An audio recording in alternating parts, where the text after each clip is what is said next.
Assalamualaikum warahmatullahi wabarakatuh. Hai teman-teman, perkenalkan nama saya Narul Natasha dari program studi pendidikan sosiologi. Nah, kali ini saya akan menjelaskan salah satu teori yang kemungkinan kita ketemui di kehidupan sehari-hari, yaitu teori konflik. Nah, teori konflik ini merupakan salah satu teori yang penting dalam sosiologi, karena mampu membantu kita memahami bahwa kehidupan masyarakat itu tidak selalu harmonis.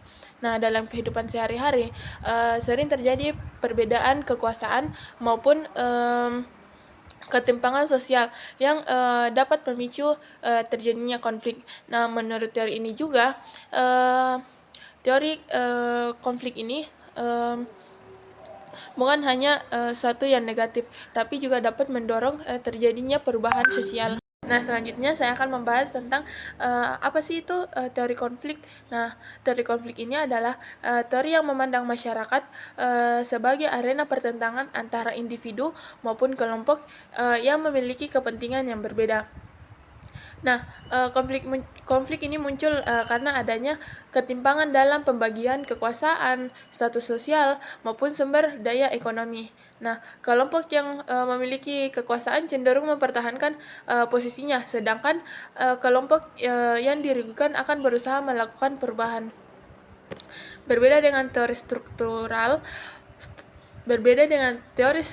struktural fungsional yang melihat masyarakat sebagai sistem yang harmonis. Nah, teori konflik ini justru menganggap bahwa konflik merupakan bagian yang normal dalam kehidupan sosial. Bahkan tanpa adanya konflik, perubahan dalam masyarakat itu akan sulit terjadi. Nah, dengan demikian, teori ini membantu kita memahami mengapa sering terjadi demokrasi, konflik agraria, konflik politik maupun konflik antar pekerja dan perusahaan. Selanjutnya ada proposi teori konflik. Nah, di sini ada beberapa proposi utama teori konflik. Nah, yang pertama itu ada perubahan sosial. Nah, masyarakat selalu mengalami perubahan sehingga tidak pernah berada dalam kondisi yang benar-benar stabil.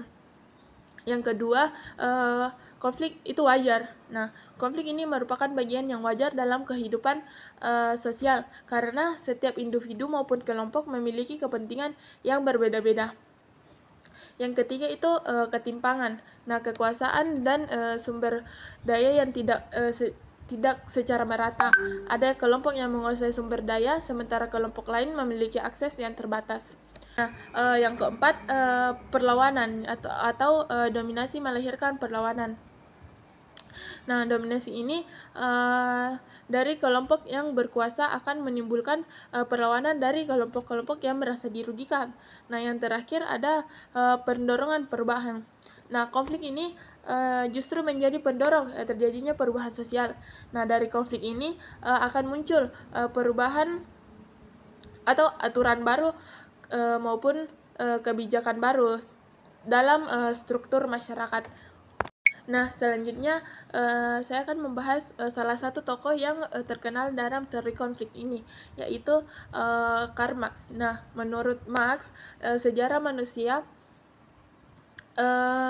itu merupakan sejarah perjuangan kelas. Dalam masyarakat kapitalisme terdapat dua kelas utama, yaitu kelas borjuis dan kelas proletaer. Nah, kelas borjuis adalah pemilik modal atau alat produksi, sedangkan kelas proletaer adalah para pekerja yang menjual tenaga kerjanya untuk mendapatkan upah. Nah, Marx berpendapat bahwa kaum borjuis ini sering mengeksploitasi kaum proletaer demi memperoleh keuntungan yang lebih besar. Nah, ketika kaum proletaer mulai menyadari bahwa mereka ini mengalami penindasan, akan muncul kesadaran kelas. Nah, kesadaran inilah yang mendorong mereka berjuang untuk memperoleh hak-haknya mereka. Menurut Marx juga, konflik kelas tersebut pada akhirnya akan membawa perubahan menuju masyarakat yang lebih adil tanpa adanya penindasan antar kelas. Nah, selanjutnya kita akan membahas tokoh berikutnya, yaitu Ralph Darender. Nah, berbeda dengan Karl Marx yang menekankan faktor ekonomi, Darender berpendapat bahwa konflik muncul karena adanya perbedaan otoritas atau kekuasaan. Nah, menurutnya dalam setiap organisasi selalu terdapat pihak yang memerintah dan pihak yang diperintah. Perbedaan kedudukan tersebut menimbulkan kepentingan yang berbeda sehingga memicu konflik. Nah, namun Darender juga menjelaskan bahwa konflik tidak selalu menghancurkan masyarakat. Nah, sedangkan konflik justru menjadi penyebab perubahan dalam organisasi maupun kehidupan sosial. Nah, selanjutnya akan membahas fungsi positif dari konflik ini. Menurut Louis Kosser, nah, berbeda dengan anggapan bahwa konflik ini selalu membawa dampak buruk, Louis menjelaskan bahwa konflik ini memiliki fungsi yang positif. Nah, konflik dapat memperkuat solidaritas kelompok karena anggota kelompoknya menjadi lebih kompak ketika menghadapi ancaman lain atau ancaman dari luar. Nah, konflik juga dapat memperjelaskan norma dan aturan yang berlaku sehingga masyarakat mengetahui batas-batas perilaku yang dapat diterima.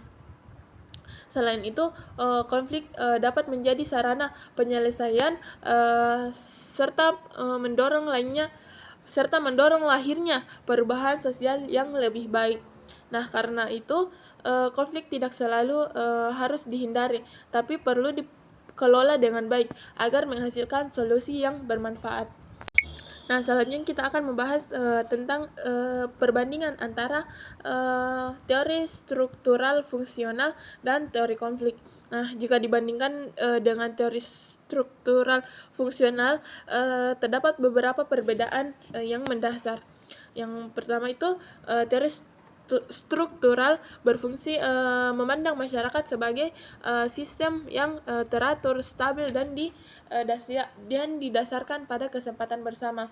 Nah, sementara itu teori konflik memandang bahwa masyarakat itu sebagai arena persaingan kepentingan yang penuh dengan ketimpangan kekuasaan.